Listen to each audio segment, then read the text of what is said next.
اور کچھ مسائل ہیں قصائی کے.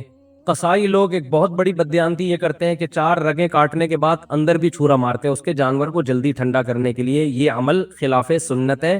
4 رگیں کاٹ کے چھوڑ دیں, بلڈ نکلنا چاہیے جانور کا, تھوڑی دیر تڑپے گا, بلڈ اس کا نکل جائے گا, گوشت صاف ہو جائے گا. لیکن قصائی کے پاس ٹائم نہیں ہوتا. بار بار کہتا ہوں کہ جو لوگ جانور پر تھے, جیسے ہی 4 رگیں کٹے وہ جانور کو چھوڑ کے قصائی پہ آ جائیں, وہ سارے کے اس کو کنٹرول کرنے کی اب ضرورت ہے. وہ کنٹرول سے باہر ہوتا ہے, اس کو کھڑا کر دیں, بولے جب اس کو تڑپنے تو جب یہ مر جائے گا, حلال ہو جائے گا, اس کے بعد آپ کو کھال اتارنے کی اجازت ہو. سمجھتے ہو کہ نہیں سمجھتے؟ ایک اہم مسئلہ یہ بھی ہے کہ جانور جب ذبح ہو رہا ہوتا ہے, کٹ رہا ہوتا ہے, تو لوگ اس کو ایک انٹرٹینمنٹ کا سما بنایا ہوا ہوتا ہے. یہ بالکل غلط ہے. چیخو پکار, شور شرابہ, یہ عبادت کا عمل ہے, عبادت کے طریقے پر ہونا چاہیے. دعا پڑھنی چاہیے, انی وجہت وجہی للذی فطر السماوات والارض. نہیں یاد ہے تو دیکھ کے پڑھ لیں. دعا کے بغیر بھی قربانی ہو جاتی ہے, لیکن عبادت کا موقع ہے, ذکر اذکار ہونا چاہیے, تکبیر ہونی چاہیے. لیکن یہ جو شور شرابہ, ہلہ گلا, یہ بالکل شریعت کے خلاف ہے. بچوں کو کنٹرول کرنا چاہیے. ٹھیک ہے, اس سے پہلے وہ گھما رہے تھے جانور, انجوائے کر رہے تھے, اچھی بات ہے, لیکن جب ذبح ہونے کا ٹائم ہے, اس وقت یہ شور شرابہ, سیٹیاں, اچھل کود, یہ بالکل عبادت کے مزاج کے خلاف. سمجھتے ہو گے نہیں سمجھتے؟ اور قصائی لوگ بہت دفعہ دیکھا ہے تکبیر نہیں پڑھتے جانور ذبح کرتے ہوئے. دیکھو جانور خود ذبح کیا کرو, خود ذبح کیا کرو جانور. تکبیر علماء کہتے ہیں جانور ذبح, اگر نیک آدمی جانور ذبح کرے گا اس کے بھی گوشت میں روحانیت آتی ہے, اس کے بھی اثرات آتے ہیں. تو خود ذبح کرو یا کسی نیک آدمی سے ذبح کروا لو. قصائی لوگ بہت سے اچھے بھی ہیں, لیکن بہت سے ان میں پان گٹکے والے بھی ہوتے ہیں, اللہ کا نام ہی نہیں لے رہے ہوتے ہیں, نماز نہیں پڑھتے کبھی, تو وہ اللہ کا نام نہیں لیتے. تو وہاں پر آپ زور زور سے تکبیر پڑھو. قصائی کو بھی بولے بھائی تو گٹکا پھینک دے تھوڑی دیر کے لیے, منہ سے تکبیر نکال. جان کر اگر کوئی اللہ اکبر پڑھنا چھوڑ دے تو جانور کیا ہو جائے گا؟ حرام ہو جائے گا. سمجھتے ہو؟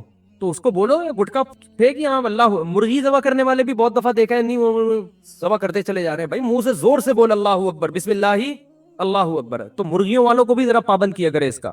یہ ایک مسئلہ ہے.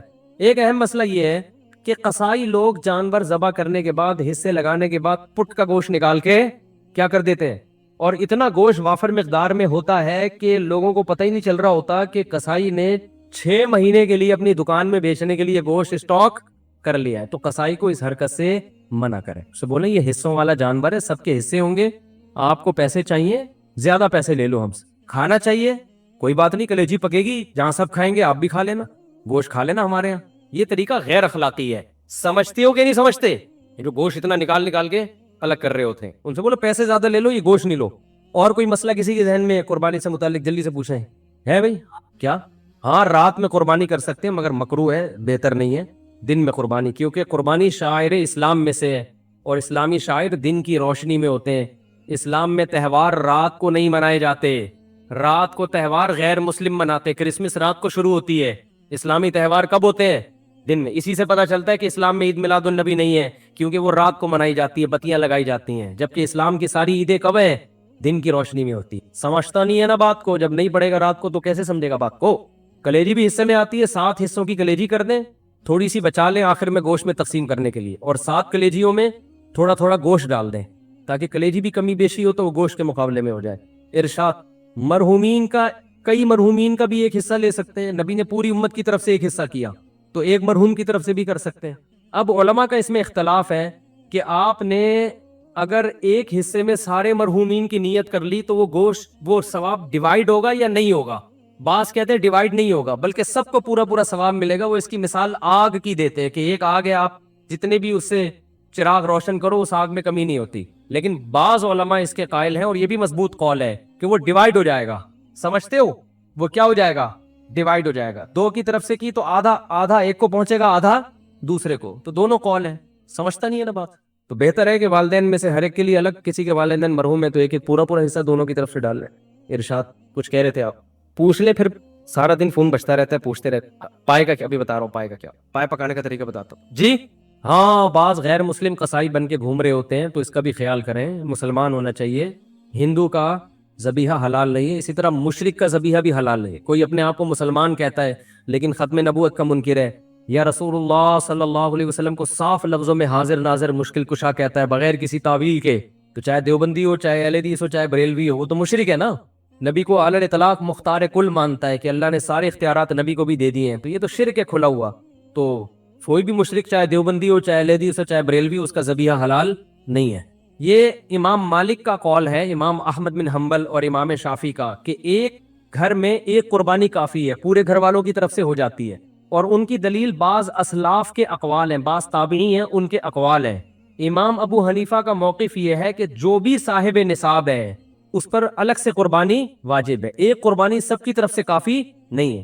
اور امام ابو حنیفہ کے قول کو ہم دو وجہ سے فالو کرتے ہیں. ایک تو یہ کہ ہم امام حنیفہ کو بر صغیر میں ان کے فقہ کو فالو کیا جاتا ہے، ایک وجہ تو یہ. دوسرا، امام حنیفہ کا موقف اس بارے میں دلیل کے لحاظ سے بھی بہت مضبوط ہے. وہ اس لیے مضبوط ہے کہ حدیث میں آتا ہے من وجد سعۃ لأن یضحی فلم یضحی فلا یقربن مصلانا، کہ جس کے پاس گنجائش تھی قربانی کی اور اس نے نہیں کی قربانی، وہ ہماری عیدگاہ کے قریب بھی مت آئے. تو اس میں نبی نے مرد اور عورت کا فرق نہیں کیا، شوہر بیوی کا نہیں کیا، باپ بیٹے کا نہیں کیا، جس کے پاس بھی استطاعت ہے. سمجھتے ہو؟ نمبر 2، دوسری حدیث، دوسری بات کہ اسلام میں کوئی بھی عبادت ایسی نہیں ہے جو ایک کرے تو دوسری کی طرف سے کافی ہو جائے. وہ تو قربانی بھی ایک عبادت ہے، تو اس میں یہ کیسے ہو سکتا ہے کہ ایک کرے تو دوسرے کی طرف سے کافی ہو جائے؟ عبادت تو ہر ایک پر الگ واجب ہوتی ہے نا. زکوٰۃ میاں بیوی دونوں کے پاس سونا ہے تو دونوں پہ الگ الگ زکوٰۃ ہے. تو قربانی بھی ایک مالی عبادت ہے. حج بھی دونوں پر الگ الگ ہے. حج بدل میں تو ایک وصیت کرتا ہے کہ میری طرف سے پیسہ بھی دے رہا ہوتا ہے، تو وہ تو اس کا نائب بن کے الگ سے اس کی طرف سے حج کر رہا ہوتا ہے. تو وہ بھی ایک حج دو آدمیوں کی طرف سے کافی نہیں ہوتا. تو قیاس کے لحاظ سے بھی امام حنیفہ کا موقف بہت مضبوط ہے، اور حدیث کے لحاظ سے بھی امام حنیفہ کا موقف بہت مضبوط ہے. اور اس لحاظ سے بھی مضبوط ہے کہ جب دلائل میں تعارض ہوتا ہے تو اصول یہ ہے کہ عبادت میں احتیاط کے پہلو کو ترجیح دی جاتی ہے، کیونکہ عبادت کس کا حق ہے؟ اللہ کا. تو احتیاط کا تقاضا بھی یہ ہے کہ اگر بیوی مالدار ہے تو اس پہ الگ سے قربانی واجب ہو، شوہر مالدار ہے تو اس پر الگ سے واجب. اور صحابہ کے دور میں اگر ایسی روایت ہمیں ملتی ہے نا کہ ایک نے سب کی طرف سے کی، تو اس کی وجہ یہ کہ اس دور میں عام طور پر گھر کا سربراہ ہی مالدار ہوا کرتا تھا، باقی تو سارے اس کے ماتحت ہوتے تھے. یہ رواج نہیں تھا کہ بیگم صاحبہ الگ کما رہی ہے، میاں صاحب الگ ارننگ ہے اس کی، بیٹا الگ کما رہا ہے. یہ اس دور میں ہوا نہیں کرتا تھا عام طور پہ، تو اس لیے گھر کا سربراہ ہی کرتا تھا. آج کل بیٹے کی ارننگ بعض دفعہ باپ سے زیادہ ہوتی ہے، بیوی کے پاس سونا شوہر سے زیادہ ہوتا ہے، یہ بہت دفعہ ہو رہا ہے، تو وہ زیادہ مالدار ہے. تو اس لیے جو ہماری نظر میں راجح قول ہے، لیکن اختلافی مسئلہ ہے، عرب علماء کہتے ہیں ایک خاندان کی طرف سے ایک کافی ہے، لیکن ہماری نظر میں ایک تو بر صغیر میں فقہ حنفی کو فالو کیا جاتا ہے. ایک ملک میں اگر کسی فقہ کو فالو کیا جا رہا ہے تو آپ 1.5 انچ کی الگ سے مسجد کیوں بنا رہے ہو؟ یہ بھی تو غلط ہے نا، اس سے بھی تو اختلاف پیدا ہوتا ہے. تو جب سے اسلام آیا ہے بر صغیر میں فقہ حنفی ہی کی شکل میں آیا ہے، تو فقہ حنفی کو فالو کیا جاتا رہا ہے. تو اس لیے بھی کہ دلائل کے لحاظ سے بھی امام ابو حنیفہ کی بات بہت زیادہ مضبوط ہے. تیسرا اس لیے بھی کہ عبادت میں جب دونوں قول ملتے ہیں تو احتیاط کا تقاضا یہ ہے کہ اس قول پر عمل کیا جائے جس میں احتیاط زیادہ ہو. سمجھتے ہو؟ اور چلو بھائی کوئی مسئلہ، پائے کی تقسیم کیسے ہو؟ ہاں گوشت کا حصہ ہو تقسیم. البتہ ایک ہی گائے اگر ایک گھر میں ہے نا، ایک گھر میں پوری گائے ہے، ایک ہی فریج میں ہے، وہ تو تقسیم ہو ہی نہیں رہی نا. بھائی 7 بندے تھے، اٹھا کے ایک فریزر میں ڈال دیا پورا بچڑا، تو وہ پھر نکال کے سب کھاتے رہے، وہاں تو تقسیم کا عمل ہو ہی نہیں رہا ہے.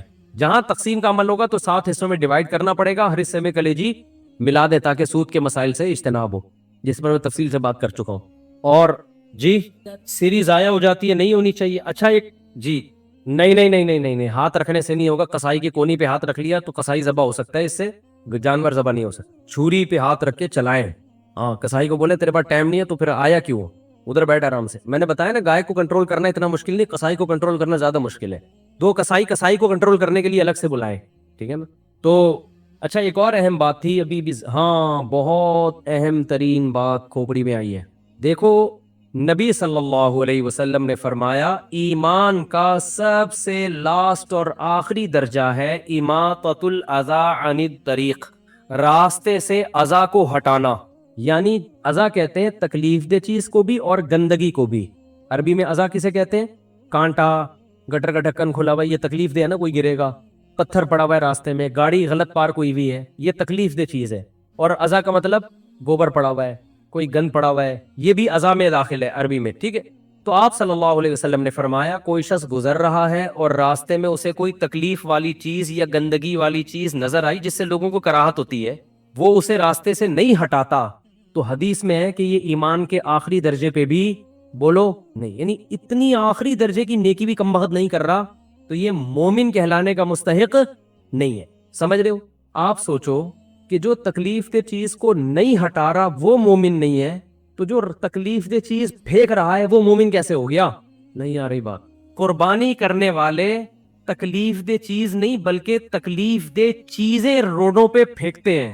گوبر پڑا ہو نا اس سے کم تکلیف ہوتی ہے، پوری پوری اوجھڑیاں، سریاں، آلائشیں، ادھر جانور ذبح کیا، ان کو اس سے کوئی غرض ہی نہیں ہے کہ یہ کیا گندگی محلے میں پھیلا رہے ہیں وہ. تو جب آپ کا جانور ذبح کریں گے اس کا کی آلائشیں، اس کا گن اور اس کی تمام تکلیف دہ چیز کو اٹھانا بھی آپ کی ذمہ داری ہے. جیسے قربانی نہ کرنے پر وعیدیں ہیں صاحب نصاب کے لیے، مالدار آدمی قربانی نہیں کرتا اس پہ وعیدیں ہیں، ایسے ہی اس گندگی کو نہ اٹھانے پر بھی کیا ہے؟ وعیدیں، اور اس سے زیادہ شدید وعیدیں ہیں. ایک کانٹا پڑا ہوا وہ نہیں اٹھا رہے آپ، اور جو اٹھا نہیں رہا بلکہ الٹا کیا کر رہا ہے؟ پھینک رہا ہے. تو قربانی جو لوگ کرتے ہیں وہ آلائشیں یہ نہیں کہ اٹھاتے نہیں ہیں بلکہ آلائشیں باقاعدہ پھینکتے ہیں، اور مذہب کے نام پہ پھینکا جا رہا ہے. یہ جس مذہب میں صفائی کو آدھا اسلام قرار دیا گیا ہے، اس مذہب میں تہوار کے نام پہ، قربانی کے نام پہ آلائشوں کو پھینکنا، اس کا کوئی تصور ہو سکتا ہے؟ کیا ہو گیا بھائی؟ تو یہ بہت بڑا جرم ہے، اس سے آپ کا ثواب ضائع ہو سکتا ہے قربانی کا. تو اس لیے جب بھی جانور ذبح کرے اس کے خون کو ٹھکانے لگانے کا انتظام کریں. خون اگر روڈ پہ پڑا ہوا ہے، مٹی اس کے اوپر لا کے ڈالیں، چونا اس کے اوپر لا کے ڈالیں تاکہ اس سے بدبو کیا ہو جائے؟ ختم. بلکہ پہلے انتظام کرے بھائی کوئی گیتی ہو جس میں وہ خون جو ہے مٹی سمیت اٹھا کے کسی ٹوکرے میں ڈال دے تاکہ خون پھیلے ہی نہیں، یا کوئی گڑھا کھودے جس میں خون جائے. گٹروں میں خون بہانے میں گٹر بند ہونے کا خطرہ ہوتا ہے، اور ویسے بھی اچھا نہیں لگتا قربانی کا جانور اس کا خون ڈائریکٹ گٹر میں پھینکا جا رہا ہے. تو اس کو ٹھکانے لگانے کا انتظام کس کے ذمے ہے؟ قربانی کرنے والے کے ذمے، جس کا جانور ہے. اس کے گوبر کو آپ نے گھر کے باہر جانور لا کے باندھا تو اب اس کے گوبر کے اٹھانے کا بھی تو کوئی انتظام کرے نا، یا وہ پیمپر پہنا کے رکھیں گے اس کو 8-10 دن؟ نہیں آ رہی بات. تو گھر کے باہر نا تھوڑے سے بلاک کھڑا کر کے مٹی ڈالیں اس کے اوپر. بعض لوگوں نے کیا بھائی، مٹی ڈالیں، اس مٹی پہ گوبر ہوگا، وہ اٹھانا بھی آسان اور اس میں بدبو بھی نہیں ہوتی. اور جب بقرعید ختم ہو جائے تو ٹرالی لائیں، وہ مٹی اٹھا کے، پورے سال تو نہیں جانور باندھنا ہوتا نا، چند دنوں باندھنا ہوتا. میں یہ نہیں کہہ رہا کہ جانور مذبح خانے میں باندھا کریں، اس سے رونق گلیوں کی ختم ہو جائے گی. بقرعید کا مزہ جب یہ جب جانور آپ کے گھر کے باہر بندھا ہو، لیکن اس کی صفائی کا انتظام ہونا چاہیے. تو آپ نے مٹی ڈال کے گھر کے باہر بلاک کھڑے کر دیے، اس کے اوپر آپ کا بچڑا آ گیا، گائے آ گئی، اونٹ آ گیا، جو بھی آ گیا. اب وہ جو بھی کرے گا تو اس کے لیے اٹھانے کا انتظام ہونا چاہیے. جیسے اپنے گھر میں صفائی کرتے ہیں تو ایسے ہی گھر کے باہر بھی صفائی کا انتظام ہونا چاہیے. تو آلائشیں پھینکنا، جہاں جگہ ملی اٹھا کے وہ گن پھینک دیا. گورنمنٹ کو تو برا بلا کہتے ہیں، وہ تو نئی ذمہ داری پوری کرتے، تو اپنی ذمہ داری تو کم از کم پورا کرے نا انسان. تو قربانی کے بعد ایسا کوئی کام نہیں ہونا چاہیے جو بدبو کا، جراثیم کے پھیلنے کا، گندگی کا سبب بنے. نبی صلی اللہ علیہ وسلم نے ایسے لوگوں کو ایمان کے آخری درجے سے بھی خارج کیا ہے. اور تہواروں میں تو صاف صفائی ستھرائی کا اہتمام اور زیادہ ہوتا ہے. اس میں عید مسلمانوں کا تہوار ہے، اس میں گندگی پھیلانا تو اور بڑا جرم ہے. ارشاد جی 10ویں نہیں، گائے کم سے کم 2 سال کی ہو، بیل کم سے کم 2 سال کا ہو. یعنی پچھلے سال بقرعید سے جو پہلے بقرعید گزری ہے اس سے پچھلے سال اس بقرعید سے پہلے پیدا ہو چکا ہو، اور بقرعید کے دن پیدا ہوا تو اگلے سے اگلے سال دوسرے دن بقرعید میں قربانی کر سکتے ہیں. سمجھتے ہو؟ اور بکرا 1 سال کا ہو. دمبے میں یہ ہے کہ 6 مہینے کا دمبا اگر موٹا تازہ ہے بہت تو اس کی قربانی بھی جائز ہے. اچھا، بھینس کی قربانی بھی جائز ہے. اس کی دلیل اجماع امت ہے. سمجھتے ہو؟ نبی نے فرمایا میری امت گمراہی پہ جمع نہیں ہوتی. ہر چیز قرآن و حدیث میں نہیں ہوتی، اجماع بذات خود ایک مضبوط دلیل ہے. تو اجماع امت کا صدیوں اجماع رہا ہے بھینس کی قربانی کے جواز پر. تو بھینسا بھی کر سکتے ہیں، بھینس بھی اب نئے نئے فتوے مارکیٹ میں آنا شروع ہو گئے ہیں، مجتہد پیدا ہو رہے ہیں نا. بعض لوگوں نے شوشہ چھوڑ دیا کہ بھینسے کی قربانی جائز نہیں کیونکہ حدیث میں بھینس کا تذکرہ ملتا ہی نہیں ہے.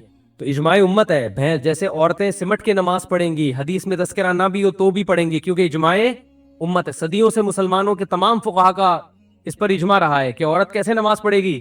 سمٹ کے. اس پہ حدیث مانگنا یہ جہالت کی بات ہے. جیسے کوئی کہے کہ عورت آہستہ لبیک آواز سے تلبیہ جو ہے نا حج میں آہستہ آواز سے کہے گی، اس پہ کوئی حدیث ہمارے پاس نہیں ہے. اجماع امت ہے. عورت صفا مروہ میں دوڑے گی نہیں بلکہ آرام آرام سے چلے گی، اس پہ کوئی حدیث ہمارے پاس نہیں ہے. اجماع امت ہے.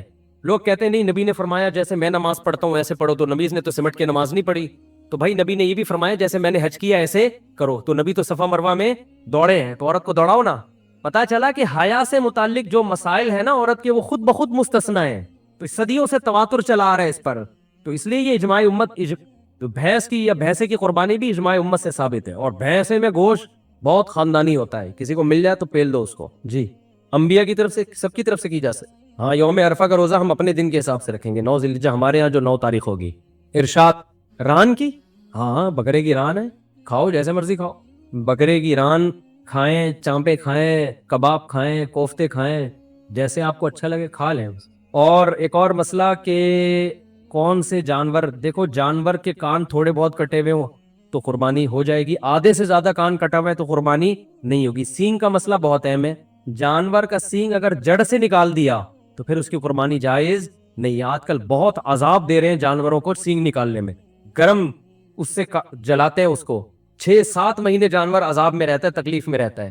تو کچھ نہیں ہوتا, سینگ والا جانور کاٹ لے, کوئی ٹینشن نہیں ہے. آپ کے بغیر سینگ کے جانور کی تلاش کی وجہ سے یہ بیوپاریوں نے جانوروں کو عذاب میں ڈالنا شروع کر دیا ہے. تو اگر جڑ سے کٹا ہوا نہیں ہے پھر تو قربانی جائز ہے, اور وہ اندازہ ایسے ہوگا ہاتھ لگانے سے پتہ چل جاتا ہے کہ سینگ کا وجود ہے یا نہیں ہے. اگر جڑ سے نہیں کٹا ہوا ہوتا تو سینگ نظر آ رہا ہوتا ہے, وہ دوبارہ اگتا ہے. جڑ سے کٹ گیا تو دوبارہ نہیں اگتا. سمجھتے ہو کہ نہیں سمجھتے؟ تو اس لیے سینگ والے جانور کو بھی لے آئیں, کوئی مسئلہ نہیں ہے یار. آپ اس چکر میں یہ بیوپاریوں نے جانوروں کو عذاب دینا شروع کر دیا ہے. ٹھیک ٹھاک جی لا کے ڈاکٹر چلا ہے یہی وقت رہتا ہے. دیکھیں, کچھ چیزوں پہ کنٹرول ناممکن ہوتا ہے. یہ فرما رہے ہیں میلہ لگا کے جانوروں کو بیچا جا رہا ہے. جب بزنس ہوگا تو یہ سب چیزیں اس کا لازمی جزو ہے.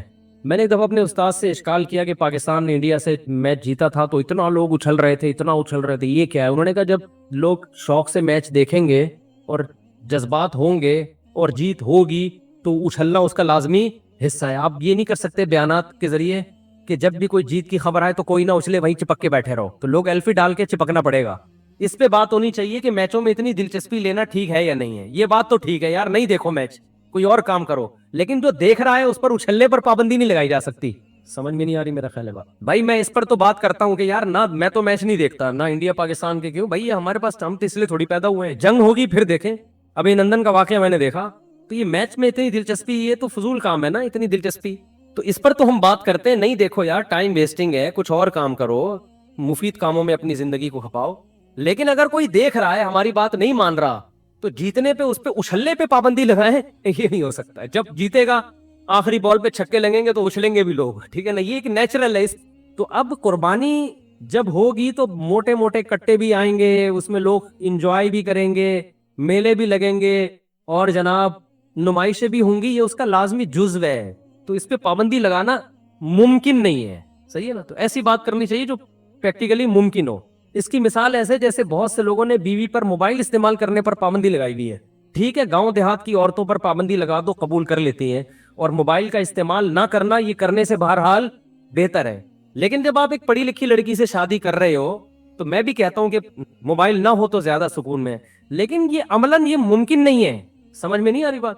کچھ قانون ایسے ہوتے ہیں جو دیکھنے کے بہت اچھے, لیکن پریکٹیکل لائف میں وہ ممکن نہیں ہوتے. وہ نہیں ہوتا, کوئی بھی نہیں. آج اتنی سہولت ہے موبائل میں, جب چاہو جہاں چاہو فون کر لو. اب آپ کہیں نہیں موبائل کا استعمال ہی غلط ہے, نہیں ہونا چاہیے, تو کوئی بھی نہیں مانے گا اس قانون کو. ایک چھوٹی سی بات سناتا ہوں, اس سے یہ پوری بات سمجھ میں آئے گی, بس وہ اس کے بعد ختم ہے. ایک صاحب کے لیے رشتہ آیا. میں تھوڑا کردار اور واقعہ تھوڑا چینج کروں گا تاکہ وہ یہ نہ سمجھے کہ ان کی بات ہو رہی ہے. تو تھوڑا سا واقعے کو میں چینج کر کے بیان کر رہا ہوں. اصل واقعہ وہی ہے جو ہوا ہے سچی مچی میں, لیکن کردار اور واقعے کے کچھ پہلوؤں کو میں چینج کروں گا تاکہ وہ نہ سمجھے کہ میرا قصہ بیان ہو رہا ہے. ایک صاحب کی بیٹی کے لیے رشتہ آیا. انہوں نے لڑکے کے بارے میں شرط لگائی کہ میں ایسے لڑکے کو اپنی بیٹی دوں گا, اس طرح سے پہلے چیک کروں کہ یہ میری بچی کے معیار پہ پورا اترتا بھی ہے کہ نہیں. مثال کے طور پر میں تبلیغ میں چلا جاؤں گا اس کے ساتھ 4 مہینے کے لیے, پرکھوں گا. مثال کے طور پر میں جناب وہ 15 دن کے لیے ہمارے گھر آ کے رہے پہلے. تو میں نے ان کو سمجھایا, میں نے کہا ایسے آپ کی بچی کی قیامت تک کبھی بھی شادی بولو نہیں ہو. انہوں نے کہا بھائی میں اجنبی جگہ اپنی بیٹی کیسے دے سکتا ہوں, کیا دھوکہ نہیں ہوتا اس میں؟ 10-15 دن آدمی کسی کے ساتھ رہے پھر پتہ چلتا ہے کہ یہ بندہ صحیح ہے کہ نہیں ہے. میں نے کہا واقعتاً 10-15 دن کے بغیر یہ پتہ نہیں چل سکتا, لیکن بہت سے کام ضروری ہوتے ہیں مگر وہ آپ کے اختیار میں نہیں ہوتے. یہ ضروری تو ہے, ہر رشتے میں یہ شرط ہونی چاہیے کہ پہلے 15 دن ہونے والا داماد ہونے والے سسر کے ساتھ گزارے, لیکن یہ پریکٹیکل لائف میں یہ پاسبل نہیں ہے. میں نے کہا خود آپ بھی نہیں کر سکتے تھے ایسا. آپ کے سسر اگر یہ شرط لگاتے کہ میں اپنی بیٹی آپ کو جب دوں گا جب تو 15 دن میرے ساتھ میرے گھر میں رہے اور میں تجھے پرکھوں کہ تو 1 نمبر ہے, نماز بھی پڑھتا ہے کہ نہیں پڑھتا, ایسا تو نہیں چھپ چھپ کے گٹکے کھاتا ہو, اور ابھی جو میرے سامنے تیزاب سے منہ کلیا کر کے آیا ہوا اور دانت اتنے چمک رہے ہو. اور میں نے کہا مزید بہت سے لوگوں کو کیا ہوتا ہے, شادی ہو جاتی, بعد میں پتا چلتا ہے دماغ میں کوئی بیماری ہے, کینسر ہے اس کو. یہ ہوتا ہے کہ نہیں ہوتا؟ بعض سیکشولی ویک ہوتے ہیں, یعنی نامرد ہوتے ہیں, زندگی عذاب بن جاتی ہے, بعض ڈپریشن کے مریض ہوتے ہیں. تو میں نے کہا ضروری تو یہ ہے کہ جب بھی کوئی آپ کے ہاں پیغام نکاح بھیجے اس سے تمام قسم کی میڈیکل رپورٹیں پہلے بولو منگواؤ. اصولی طور پر تو یہ بات, اصولی طور پر تو ایسا ہونا چاہیے. اس کی آنکھوں کا بھی ٹیسٹ ہو, ایسا نہ ہو پتھر کی آنکھیں لگائی ہوئی ہو. وہ ایک ہم نے بچپن میں لطیفہ سنا تھا, ایک آدمی کی شادی ہوئی, اس کی بیوی کی آنکھ پتھر کی. بچپن میں سنا تھا لطیفہ. اس کی بیوی کی آنکھ کیا تھی, اس کو پہلے بتایا نہیں تھا لڑکی والوں نے کہ تمہاری بیوی کی آنکھ پتھر کی ہے. وہ نہا رہی تھی تو وہ پتھر کی آنکھ نکل کے واش روم میں چلی گئی اور واش روم بند ہو گیا. اس نے بھنگی کو بلایا, بھنگی اس کو نہیں پتا یہ کیوں بند ہو گئی, اس کو تو شاید کوئی کچھ پھنس گیا ہے. بھنگی گھبرا کے بھاگا. کیوں بھاگا بھائی؟ کہہ رہے کوئی بندہ گٹر کے اندر پھنسا ہوا ہے, اوپر کی طرف دیکھ رہا ہے. گٹر کے اندر کوئی بندہ پھنسا ہوا ہے اوپر کی طرف, وہ پتھر کی آنکھ پھنس گئی. تو پہلے آنکھوں کا بھی ٹیسٹ ہونا چاہیے, تمام میڈیکل رپورٹیں, cancer, blood pressure, glucose level, sugar level, یہ ساری چیزیں بھائی بندہ ماشاءاللہ کیا ہے, فٹ فاٹ. پھر اخلاق کا ٹیسٹ ہونا چاہیے, کچھ سائیکیٹرک, کچھ سائیکولوجسٹ کو بلاؤ. جیسے ISSB کا امتحان ہوتا ہے نا فوج میں جانے کے لیے, نفسیات بھی دیکھی جاتی ہے, غیر اخلاقی حرکتوں میں تو ملوث نہیں, یہ بھی پورے ٹیسٹ کے بعد رپورٹ ہونی چاہیے, اس کے بعد شادی ہونی چاہیے. لیکن میں نے کہا ایسے کرے گا کوئی بھی نہیں. تو ہونا تو بہت کچھ دنیا میں چاہیے, لیکن آپ وہ کر سکتے ہیں جس کا آپ کو اختیار ہے. جو چیز آپ کے اختیار میں نہیں ہے, قانون بنانے سے پہلے سب سے پہلے یہ دیکھا جاتا ہے کہ یہ قانون مارکیٹ میں چلے گا بھی کہ نہیں چلے گا.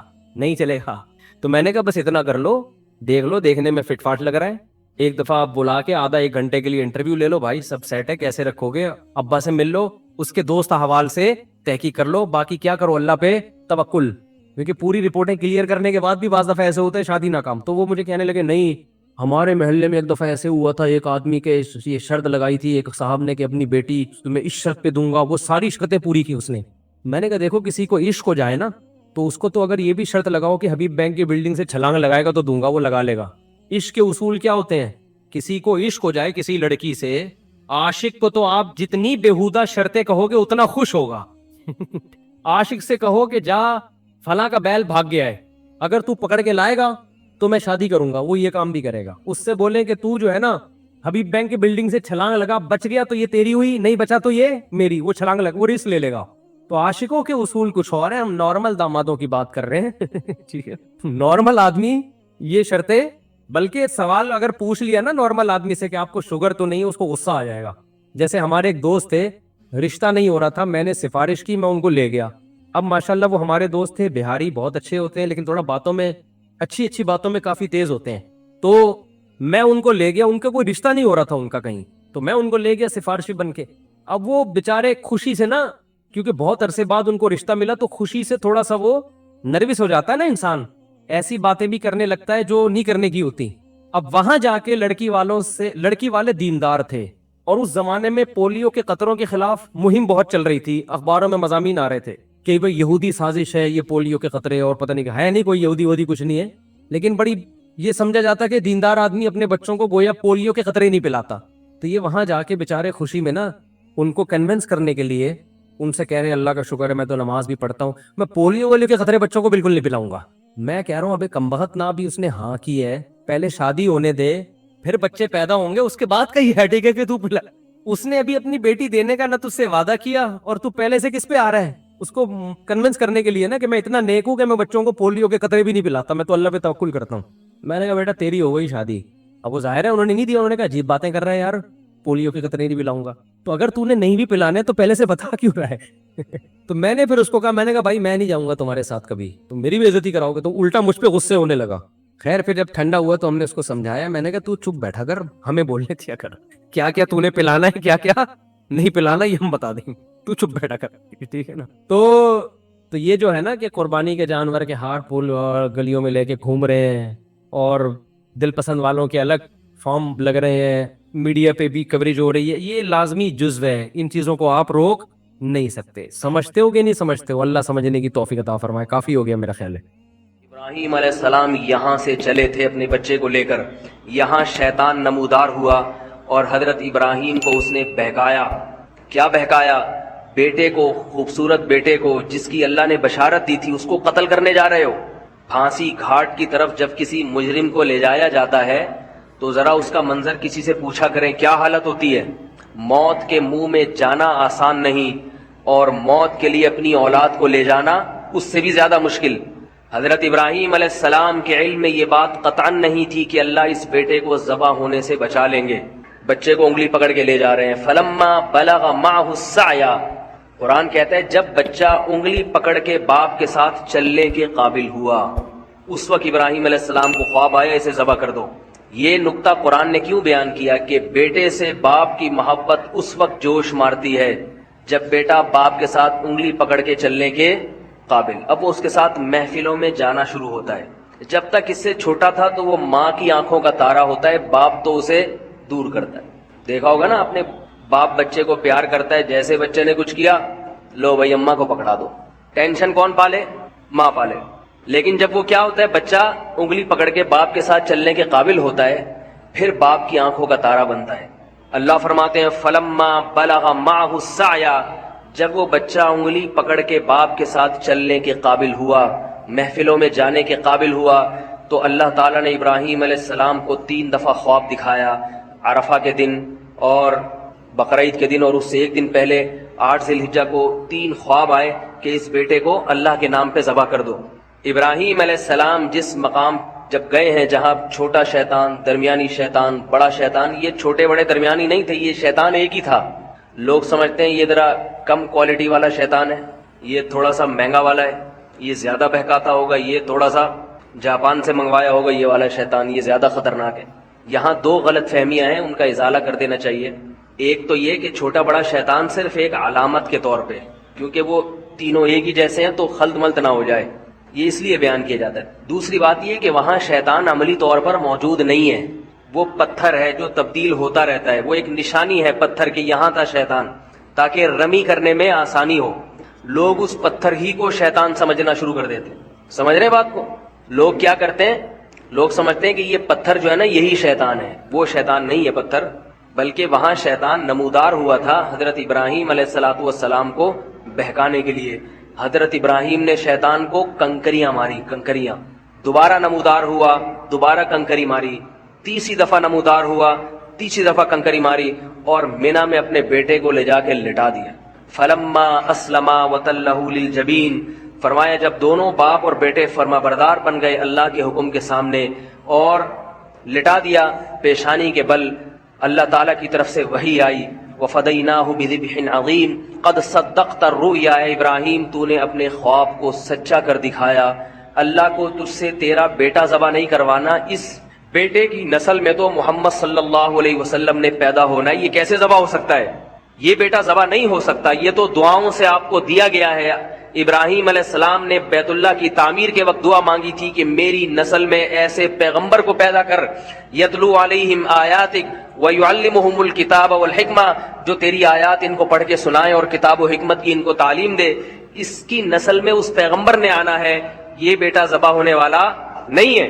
سب سے زیادہ برکت اسی بیٹے کی نسل میں ہوگی. اس سے پتہ چلتا ہے میرے بھائی, اللہ کے لیے جو قربانی دیتا ہے, جس چیز کی قربانی دے گا اللہ اس کی اسی چیز میں سب سے زیادہ برکت دیں گے. اگر اپنی اولاد کو دین کے لیے وقف کر دو, لوگ کہتے ہیں اگر بچے کو مولوی بنا دیا تو یہ تو کسی کام کا نہیں رہے گا. اپنے کسی بیٹے کو دین کے لیے وقف کر کے دیکھو, سب سے زیادہ برکت تمہاری اسی اولاد میں ہوگی, سب سے زیادہ برکت. رسول اللہ صلی اللہ علیہ وسلم نے فرمایا حج اور عمرہ کرو, اس لیے کہ حج اور عمرہ فقر و فاقہ کو ختم کرتا ہے. کیوں؟ حج عمرے پہ پیسہ بہت خرچ ہوتا ہے, تو اللہ نے حج اور عمرے ہی کو فقر و فاقہ ختم کرنے کا ذریعہ بنایا. نکاح پہ پیسہ بہت خرچ ہوتا ہے, بیوی بچے بہت خرچہ, اس لیے انسان کمارا رہتا ہے.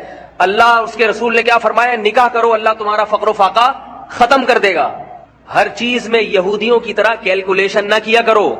ہر بات میں آج کا مسلمان کیلکولیٹر لے کے بیٹھا رہتا ہے, اتنی تنخواہ ہے, اتنے بچے, ایک اور آ گیا تو ایسا ہو جائے گا, ایک حج کر لیا تو یوں ہو جائے گا, بس وہ کیلکولیشن میں لگا رہتا ہے. لاتو کی فیوکا علیک, رسول اللہ صلی اللہ علیہ وسلم نے حضرت عائشہ سے کیا فرمایا, گن گن کے اور روک روک کے خرچ نہ کرو, اللہ بھی تمہیں روک روک کے دینا شروع کر دے گا. اللہ بھی پھر یہ دیکھے گا کہ تیرا ایک پیٹ ہے, تجھے 2 روٹیوں کی ضرورت ہے, اتنا کافی ہے بس, باقی مال میں برکت ختم کر دیں گے اللہ تعالیٰ. اگر مال دیا بیماریوں میں اڑوا دیں گے. 10 لاکھ تنخواہ ہے اور 9 لاکھ اس میں سے بیماریوں پہ جا رہا ہے, بچوں کی فیسوں پہ جا رہا ہے. کیا فائدہ ایسی زندگی کا میرے بھائی؟ تو ابراہیم علیہ السلام نے اپنے بیٹے کی قربانی دی, اللہ نے اسی بیٹے کی نسل میں سب سے زیادہ برکت دی. تو ہم جو جانور ذبح کرتے ہیں, کیوں؟ کوئی ہم سے پوچھے کیوں, وجہ کیا ہے بھائی؟ کس نے حکم دیا؟ اللہ نے. ایک بات خوب سمجھ. دوسری بات دیکھو, آج میں نے دیکھا ہے وہ چیزیں ہمیں نظر آ رہی ہیں جو بچپن میں ہم جن کا تصور نہیں کرتے تھے, جو بہت غلط ہو رہا ہے کام. بقرعید کے جو ایام ہیں ان میں روزہ رکھنا کیوں حرام ہے؟ اس لیے کہ یہ گوشت اللہ کی طرف سے ضیافت ہے اپنے بندوں کی. اس کا مطلب بقرعید میں ہمیں یہ گوشت کھانا چاہیے. یہ تکبر ہے گوشت سے اجتناب کرنا بقرعید کے ایام میں. میں حیران ہوتا ہوں, بقرعید کے دن دعوت کر رہے ہوتے ہیں لوگ, چکن کھلا رہے ہوتے ہیں, چکن بریانی پکائی ہوئی ہے. بہت برا عمل ہے, مسلمانوں کا شعار ہے یہ قربانی کا گوشت. کس بیس پر آپ چکن پکا رہے ہو؟ کوئی پرہیز ہو کسی کو تو ایک الگ بات ہے, کہہ رہے جی مہمان زیادہ آ گئے تو چکن کھلا رہے ہوں. ہمارے نبی کھانے پینے کے شوقین نہیں تھے, بہت قناعت, جو کی روٹی, کھجور, وہ بھی 40 دن گھر میں چولہا نہیں جلتا. لیکن بقرعید کے دن آپ صلی اللہ علیہ وسلم قربانی کے گوشت کھانے کا اتنا اہتمام کرتے کہ بقرعید کے دن پہلا نوالا جو آپ کے حلق مبارک میں اترتا وہ قربانی کے گوشت کا, کہ اللہ کی طرف سے ضیافت ہے تو ہم گوشت کا انتظار کریں گے. ہمارے ہاں لوگ گوشت کو گوشت کے طور پہ دیکھ رہے ہیں, اللہ کی ضیافت کے طور پہ نہیں دیکھ رہے, اس کو گوشت لے رہیں گے. ایک صحابہ ہیں ڈیفنس میں, انہوں نے قربانی کی, ساری قربانی صدقہ کر دیتے ہیں, اپنے گھر میں کرتے ہی نہیں قربانی. میں نے کہا کیوں؟ کہہ رہے یار ہم تو پورے سال گوشت کھاتے ہیں, تو اس لیے میں گھر میں قربانی نہیں کرتا, سارا ادھر ادھر گھر میں ہمارا دکان سے ہی آ رہا ہے. یہ بہت بری حرکت ہے بھائی. آپ کو اللہ اس لیے تھوڑی قربانی کروا رہے ہیں کہ پورے سال آپ جو بیچارے دال کھاتے ہیں تو وہ گوشت کھا لیں, اس لیے تھوڑی کروا رہے اللہ قربانی. جب کوئی عزت دار آدمی آپ کو دعوت دے اور کہے کہ ہماری دعوت میں آئیں, آپ پوچھیں کیا پکاؤ گے, وہ کہے میں قورمہ بریانی, اور آپ دعوت سے شارٹ ہو جائیں. اگلے دن وہ فون کر کے پوچھ رہا ہے آپ میری دعوت میں کیوں نہیں؟ آپ کہتے ہیں یار ہم تو وہ شام پیزا برگر کھانے والے لوگ, بروز کھاتے ہیں, یہ قورمہ بریانی تو یہ ہمارے لیے کوئی اتنی ویلیو نہیں رکھتی, یہ تو ہم اپنے غریبوں کو کھلاتے ہیں. اس کو غصہ آئے گا کہ نہیں آئے گا؟ کیا ہو گیا بھائی؟ او بھائی ابھی اس کے قورمے کو نہیں دیکھا جائے گا, اس کی نسبت دوست کی طرف کی جائے گی کہ میرا بچپن کا دوست ہے, اس نے وہ بے شک دال چاول کھلائے. آپ جائیں گے نوالے بھر بھر کے شوق سے کھائیں گے, تعریفیں بھی کریں گے. آپ کی ماں نے بھنڈی پکائی ہو, ہے بھائی مسور کی بھنڈی تو بہت اعلیٰ غذا ہے. مسور کی دال جو اللہ دشمنوں کو بددعا, جب کیونکہ بہت خشک ہوتی ہے مسور کی دال, بہت خشک ہوتی ہے, مسور کی دال پکائی آپ کی والدہ نے, لیکن دال چاول مسور کی دال بہت اچھی ہوتی ہے. میں یہ وضاحتی بیان اس لیے کرنا پڑتا ہے کہ پھر لوگ دال چاول دعوت کرتے ہیں نا تو کچھ اور چیز لے آتے ہیں. تو آپ کی والدہ نے محبت سے مسور کی دال پکائی, تو آپ محبت کے اظہار میں لقمے بھر بھر کے کھاؤ گے کہ نہیں کھاؤ گے؟ تو یہ تکبر ہے کہ ڈیفینس میں رہنے والا آدمی کہہ رہا ہے یار ہم تو پورے سال گوشت کھاتے ہیں, ہمیں کیا ضرورت ہے؟ وہ بھائی شوق سے کھاؤ, تواضع کے ساتھ کھاؤ, یار ہم تو اللہ کے رزق کے محتاج ہیں. اللہ تیرا فضل ہے کہ تو ہمیں کھلا رہا ہے. حقیقت ہے اللہ نہ کھلائے تو ہم تو بھوکے مر جائیں. اس میں شوق سے نبی صلی اللہ علیہ وسلم نے, روایت میں آتا ہے 100 اونٹ نہر کیے, 60 اپنے ہاتھوں سے, باقی حضرت علی سے. ہر گوشت, ہر جانور میں سے تھوڑا سا آپ نے نوالا لیا ہے اس میں سے. تو اس لیے اس میں تکبر بھی ٹھیک نہیں ہے کہ ہمیں کیا ضرورت ہے, ساری قربانیاں ادھر کر دی, بھائی کچھ نہ کچھ گوشت رکھو. اور کنجوسی بھی ٹھیک. بعض لوگ اللہ کی ضیافت کو جو قبول کرتے ہیں تو اگلے سال بقرعید تک وہ ضیافت ہی چلتی رہتی ہے ان کی. محرم کے حلیم کس سے پکڑے ہیں, ہے بھائی؟ اتنی بھی کنجوسی ٹھیک نہیں. وہ ایک چٹکلا ہے نا اس پہ, ایک آدمی کو خواب آیا, بقرعید کے 6 مہینے بعد خواب آیا کہ اس کا بکرا جنت میں ٹہل رہا ہے, ایک ٹانگ نہیں ہے, ایک ران نہیں. پوچھا فرشتوں سے یہ کون ہے بھائی؟ اس نے کہا یہ تمہارا بکرا جو تم نے ذبح کیا تھا جنت میں. ان کا ٹانگ کہا, کہہ رہا وہ ابھی تک فریزر میں پڑی ہوئی, وہ ابھی تک تمہارے, وہ جب پہنچے گی تو لگا دیں گے یہاں پہ. سمجھ رہے؟ تو اتنی کنجوسی بھی ٹھیک, یہ کھاؤ بھی اور رج کے کھاؤ تو رج کے کھلاؤ, لیکن رج کے کھانے میں اتنا ضرور ہے کہ گوشت اسی کو سوٹ کرتا ہے جو اس کو یوٹیلائز بھی, تھوڑا سا ورزش محنت ہو تو پھر تو گوشت کھائے انسان.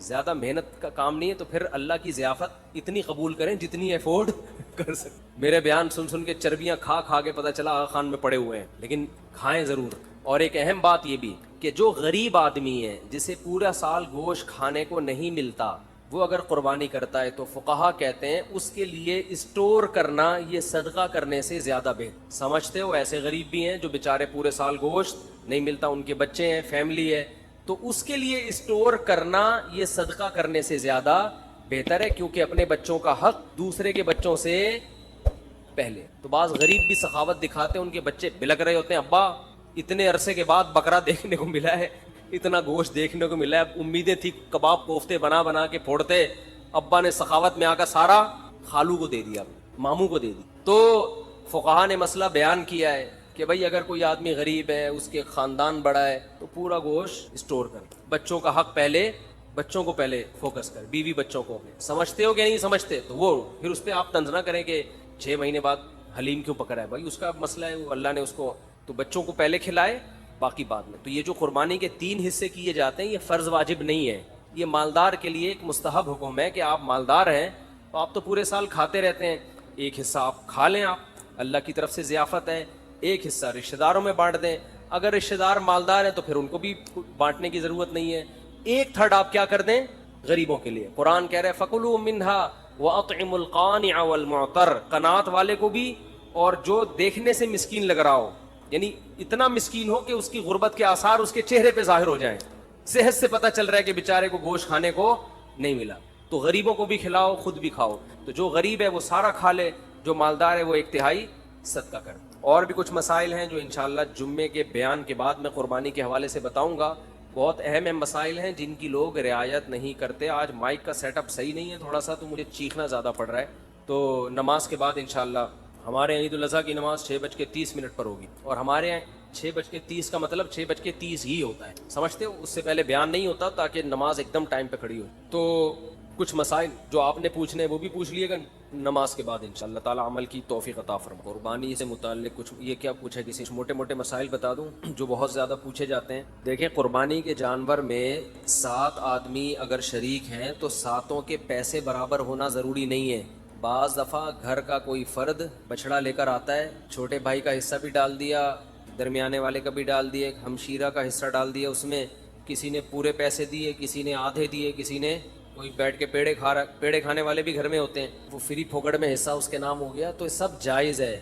یہ ضروری ہے کہ جس کا حصہ ہے اس سے ایک دفعہ پرمیشن لے لیں, کیونکہ قربانی عبادت ہے, عبادت میں نیت ضروری ہے. جب اس کو اطلاع ہی نہیں ہے تو اس کی طرف سے حصہ پھر ہوگا نہیں. اطلاع دیں گے, بتا دیں گے, تو بس یہ اس کا مطلب وہ راضی ہے. منع کرنا ہوتا تو منہ سے کہہ دیتا کہ نہیں میرا حصہ نہ ڈالو. تو اتنا کافی ہے, سب کی طرف سے برابر پیسے شامل ہونا ضروری نہیں ہے. اور جو 7 حصے آپ ڈالیں گے سارے عاقل بالغ ہونے چاہیے, ٹھیک ہے. مرحومین کی طرف سے بھی قربانی جائز ہے. مرحومین کی طرف سے جو قربانی ہوتی ہے وہ ہوتی آپ کی طرف سے ہی ہے, لیکن اس کا ثواب مرحوم کو ملتا ہے, وہ ہوتی آپ ہی کی طرف سے ہے. اس لیے آپ اس گوشت کے مالک ہیں, کھائیں, صدقہ کریں, آپ کی مرضی ہے. کیونکہ مرحوم وہ کسی عمل کا مکلف نہیں ہے, اس کا تو بیچارے عمل کا دروازہ بند ہوا تبھی تو مرحوم ہوا نا وہ. اگر وہ ابھی قربانی کر سکتا ہوتا تو مرحوم کیوں ہوتا پھر وہ. اور ہم بھی تھوڑے دنوں میں ہم سب نے مرحوم ہونا ہے کچھ وقت کے بعد جا کے.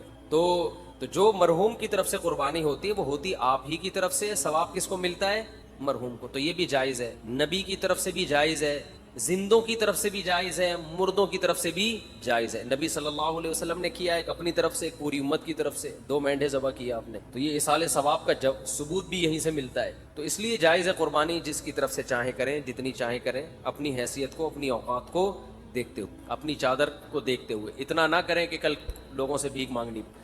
دوسری بات, قرضہ لے کے قربانی کرنا بھی جائز ہے. سمجھتے ہیں, قرضہ لے کے بھی قربانی کی جا سکتی ہے, بشرطے کہ قرضہ اتارنے کی طاقت ہو. ایسا نہ ہو وسیم بھائی سے پیسے لے کے ان کو چوڑے میں ڈال دیا, وہ بیچارہ مصیبت میں آ گیا, اب اس کے ادا کرنے کے پیسے ہیں نہیں, وہ آپ کے گھر کے باہر گھنٹی ہاتھ رکھ کے کھڑا رہتا ہے اور آپ نے اس کو ٹینشن میں دے دیا. تو وہ ایسی ٹینشن کسی کو دینا جائز نہیں ہے. بعض دفعہ یہ ہوتا ہے کہ آپ کے پاس ابھی نہیں ہے پیسے, کل آ جائیں گے, پرسوں آ جائیں گے, آپ کسی سے ادھار پکڑ لیتے ہیں, میرے پرسوں پیسے آ جائیں گے, یا 1 ہفتے بعد مجھے مل جائیں گے, یا مہینے بعد مجھے تنخواہ ملے گی, میں تمہیں دے دوں گا, اور یقین بھی ہو دینے کا.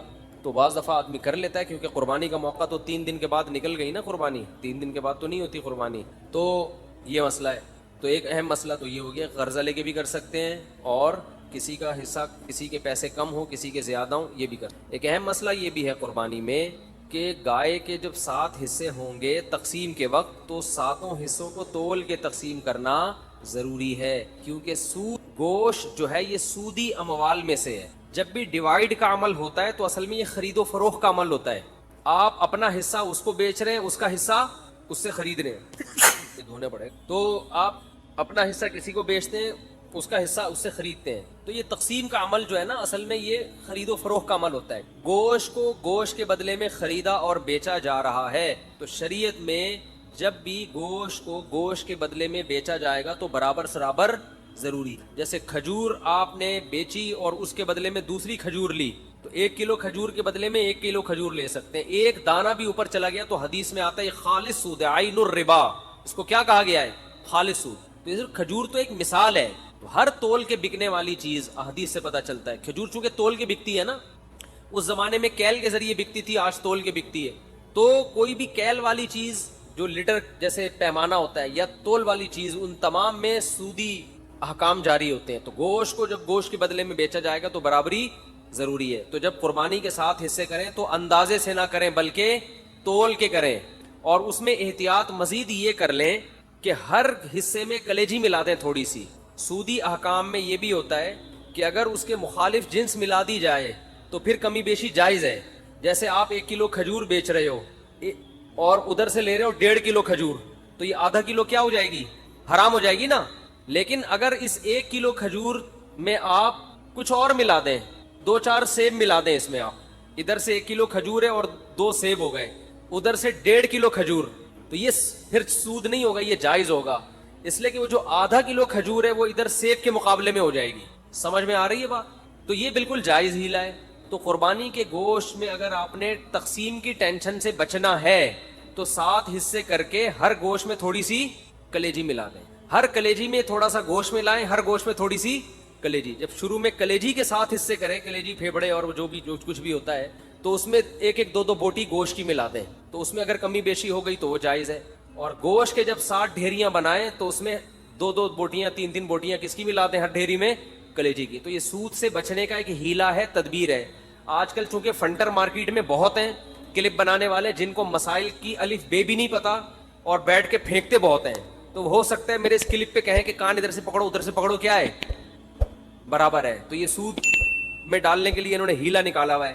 تو جو کوئی ایسا کلپ بنائے گا اس کی باتوں میں نہ آئے. ہیلوں کی 2 قسمیں, ایک ہیلا ہوتا ہے حلال حرام کو, ایک ہیلا ہوتا ہے حرام میں مبتلا ہونے کا ذریعہ, اور ایک ہوتا ہے حرام سے بچنے کا ہیلا. تو جو ہیلا حرام سے بچا لے آپ کو وہ جائز کیا, وہ مستحب ہے. تو یہ سود سے بچانے کا ہیلا ہے, سود میں ڈالنے کا ہیلا نہیں ہے. سمجھتے ہو بات کو؟ تو جب بھی گائے کے گوشت کے 7 حصے آپ کریں گے, ہر حصے میں تھوڑی تھوڑی کلیجی ملا دیں. پھر اگر کمی بیشی ہو بھی گئی تو, بلکہ تول کے بھی تقسیم کر رہے ہیں تو بھی کلیجی ملائیں, کیونکہ تول میں اتنی ایکوریسی ہوتی نہیں ہے. سمجھتے ہو بات کو کہ نہیں سمجھتے ہو؟ بعض لوگ یہ کہتے ہیں ہم تو گوشت تقسیم ہی نہیں کرتے. بھائی وہ بڑا بھائی نے بولا یار بس میرا حصہ بھی تھوڑا سا مجھے دے دو, باقی سارا خود رکھ لو. تو جب بھی کسی کا حصہ نکلے گا نا تو ڈیوائیڈ ہوگا, وہ 7واں حصہ, پورے 7 حصے آپ کو کرنے پڑیں گے. ہاں ایک صورت میں معافی ہے کہ ایک گائے پورے گھر میں استعمال ہو رہی ہے, سمجھتے ہو, اس کو ڈیوائیڈ کر ہی نہیں رہے آپ. بعض دفعہ گھر کے 7 افراد ہوتے ہیں, ایک ابا اماں, ایک میاں بیوی اور آگے ان کے بچے ملا کے ٹوٹل بڑی مشکل سے آج کل 7 تک عدد پہنچ رہا ہے لوگوں کا. فیملی پلاننگ والوں نے تو گھریلو سسٹم ہی تباہ کر دیا ہے, سمجھ رہے ہو. وہ جو پہلے گھروں میں پورے 2 بچڑے آتے تھے, یہ منجلی آپا کا ہے, یہ چمونی آپا کا حصہ ہو گیا, یہ ممانی کا ہو گیا, یہ خالہ کا ہو گیا, یہ جناب پوتے کا ہو گیا, یہ بہو کا ہو گیا, پوری 2 کٹے ہم دیکھتے تھے لوگوں کے گھروں میں کٹتے تھے, 2 بچڑے ایک ہی گھر میں چل جاتے. اب وہ فیملی پلاننگ والوں نے سارے خاندانی سسٹم کی واٹ لگا دی, بچے ہی نہیں ہے. اور خدا کی قسم جس گھر میں بچے نہیں ہیں, عید بقرعید کا مزہ تو اس گھر میں ہے ہی نہیں. ہمارے بچوں نے 10 دن سے پڑھائی چھوڑ دی ہے, گائے آ رہی ہے, کلاوازیاں کھا رہے ہیں, مدرسوں کی شکایتیں آنی, پڑھ کے نہیں دے رہے. ہم کہتے ہیں بھائی بقرعید گزرے گی تو پڑھیں گے, ابھی ہمارے بس میں نہیں. وہ گایوں کے پیچھے بھاگ رہے ہیں. تو بچوں کو انٹرٹینمنٹ ہے بچوں کے لیے یار, انجوائے کرنے دو ان کو, کیا ان میں پڑھائی کا اتنا بوجھ ڈالا. شکایتیں آ رہی ہیں, پڑھ نہیں رہے, ٹلے مار رہے ہیں, چھڑے. ہم کہہ رہے ہیں یار رات کو سوتے ہی کم بخت 2 بجے ہیں, کیونکہ ادھر پوری گائیں آ کے اتری ہوئی ہیں, دمیں ہلا رہی ہیں, ان کے انجوائے کر رہے ہیں نا کہ یار یہ گائے. کراچی والوں نے کہاں گائے دیکھی ہوتی ہے. وہ ایک ویڈیو ہے بنارس کی, اس پہ بیل کے پیچھے پبلک بھاگ رہی ہے, اس پہ نیچے کے پی کے والوں نے, پنجاب والوں نے کمنٹس کیے ہوئے کہ کراچی والوں نے کبھی گائے دیکھی نہیں ہے. واقعی نہیں دیکھی بھائی, گائے تو کھیتوں میں ہوتی ہیں یار, بکریاں شہروں میں تھوڑی ہوتی ہیں. تو ہمیں تو یہی تو سیزن ہے ہمارا گائے بچڑے دیکھنے کا, اور ایسا بچڑا مارکیٹ میں آ رہا ہے, طبیعت خوش ہو جاتی ہے دیکھ کے. دیکھو ہر گلی میں رونق ہے نا, ہر گھر کے آگے بچڑے بندے ہوئے ہیں, اتنے اونچے اونچے, لمبے لمبے, خوبصورت, دیکھ کے طبیعت, یہ رونق ہے اللہ کی طرف سے. یہی تو بقرعید کا مزہ ہے, یہی تو تہوار ہے. دیکھو اسلام کے علاوہ جتنے تہوار ہیں نا آرٹیفیشل ہے, مصنوعی خوشی ہے, اوریجنل نہیں ہے.